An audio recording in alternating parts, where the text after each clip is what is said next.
America और Israel के संयुक्त हमलों के बाद मिडल ईस्ट से सबसे बड़ी खबर सामने आ रही है। ईरानी सुप्रीम लीडर की मौत हो चुकी है। अमेरिका और इजराइल के साझा ऑपरेशन में खामनेई मारे गए। ट्रंप और इजराइल के दावे के बाद अब ईरान की सेना, IRGC, सरकारी न्यूज एजेंसी IRNA और मुख्य समाचार चैनल प्रेस टीवी ने आधिकारिक तौर पर अयातुल्ला अली खामनेई की मौत की पुष्टि कर दी है। शनिवार को जिस तरह यह हमला किया गया, उस समय खामनेई अपने दफ्तर में मौजूद थे। खामनेई के साथ उनकी बेटी, दामाद और नाती के मारे जाने की भी खबरें सामने आई हैं। ईरान के सरकारी media press TV supreme leader Ali Khamenei के मारे जाने की पुष्टि कर दी है। प्रेस टीवी ने अपने एक ट्वीट में कहा कि इस्लामिक रिवॉल्यूशन के नेता Ayatollah Ali Khamenei America Israel हमले में शहीद हो गए। इसके अलावा ईरानी मीडिया पर एक महिला एंकर ने रोते रोते खामनेई के मौत का ऐलान किया। ईरान ने सुप्रीम लीडर के मारे जाने के बाद 40 दिनों के शोक का ऐलान कर दिया है। वहीं 7 दिनों की सरकारी छुट्टी का ऐलान किया गया है। रिपोर्ट के मुताबिक हमले के वक्त वह अपने घर के दफ्तर में थे। वहीं इस बात की पहले ही पुष्टि हो चुकी थी कि उनकी बेटी, दामाद, नाती और ईरानी रक्षा मंत्री मारे जा चुके हैं।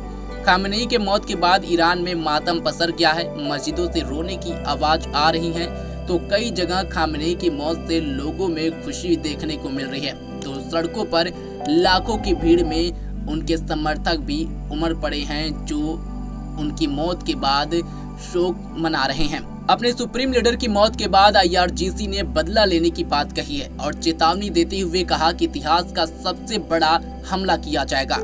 वहीं अब ईरान को नया सुप्रीम लीडर भी मिल गया है। अली खामनेई के बेटे मुज्तबा हुसैनी खामनेई को ईरान का नया सुप्रीम लीडर बनाया गया है।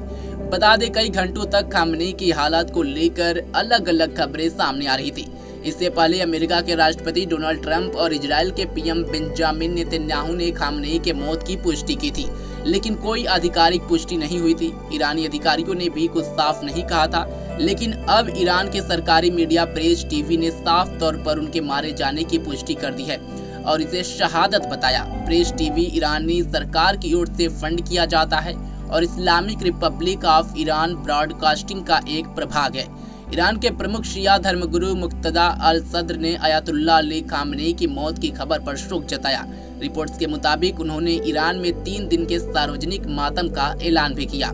शनिवार सुबह अमेरिका और इजराइल ने मिलकर ईरान के कई शहरों पर बड़े हमले किए थे। तेहरान में खामनेई के दफ्तर और उनके रिहायशी परिसर के आसपास भी बम गिराए गए।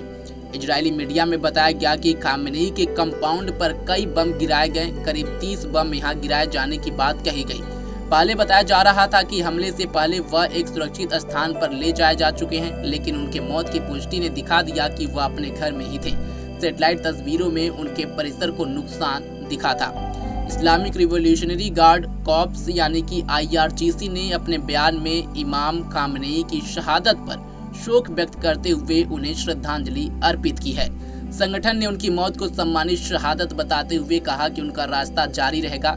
बयान में अमेरिका और ज़ायोनी शासन को जिम्मेदार ठहराते हुए कड़ी कार्रवाई और बदले की चेतावनी दी गई है। साथ ही जनता से राष्ट्रीय एकता और मजबूती दिखाने की अपील की गई है।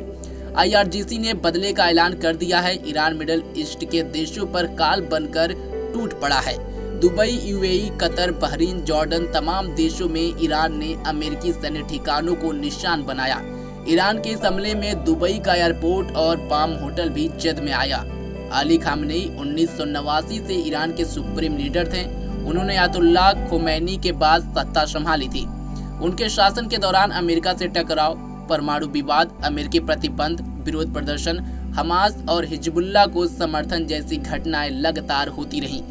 यह ईरान के लिए 1979 की क्रांति के बाद सबसे बड़ा झटका माना जा रहा है।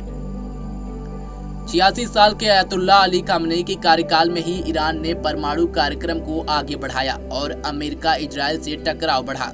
उन्होंने रिवॉल्यूशनरी गार्ड को क्षेत्रीय प्रॉक्सी नेटवर्क को मजबूत किया, लेकिन आर्थिक संकट और दमन के कारण देश में बड़े विरोध प्रदर्शन हुए। 2022 के महसा अमीनी आंदोलन सहित कई आंदोलनों को सख्ती से दबाया गया। 1989 में अयातुल्ला रुहुल्लाह खुमैनी की मृत्यु के बाद खामनेई ने सत्ता संभाली और इस्लामिक गणराज्य को नई दिशा दी। उन्होंने शिया धर्मगुरुओं और रिवॉल्यूशनरी गार्ड की ताकत बढ़ाई, जो बाद में सैन्य और आर्थिक रूप से बेहद प्रभावशाली संस्था बन गई। उनके शासन में ईरान ने परमाणु कार्यक्रम आगे बढ़ाया, जिससे अमेरिका और इजराइल के साथ टकराव बढ़ा। 2015 के परमाणु समझौते के बावजूद बाद में अमेरिका के हटने से तनाव और बढ़ गया। ईरान ने उच्च स्तर तक यूरेनियम संवर्धन जारी रखा। क्षेत्रीय स्तर पर खामनेई ने एक्सिस ऑफ रेजिस्टेंस के जरिए हिजबुल्लाह, हमास और अन्य गुटों का समर्थन किया। हालांकि 2023 के बाद मिडल ईस्ट में संघर्ष बढ़ा और ईरान के कई सहयोगी कमजोर पड़े। उनकी मौत के बाद इस्लामी गणराज्य के भविष्य को लेकर सवाल उठ रहे हैं। आगे की दिशा में रिवोल्यूशनरी गार्ड की भूमिका अहम मानी जा रही है। अब देखना होगा कि अपने सुप्रीम लीडर की मौत के बाद ईरान किस तरह बदला लेगा। फिलहाल अभी के लिए बस इतना ही। देश दुनिया की तमाम खबरों के लिए जुड़े रहे हमारे साथ और देखते रहें पंजाब केसरी.com। धन्यवाद।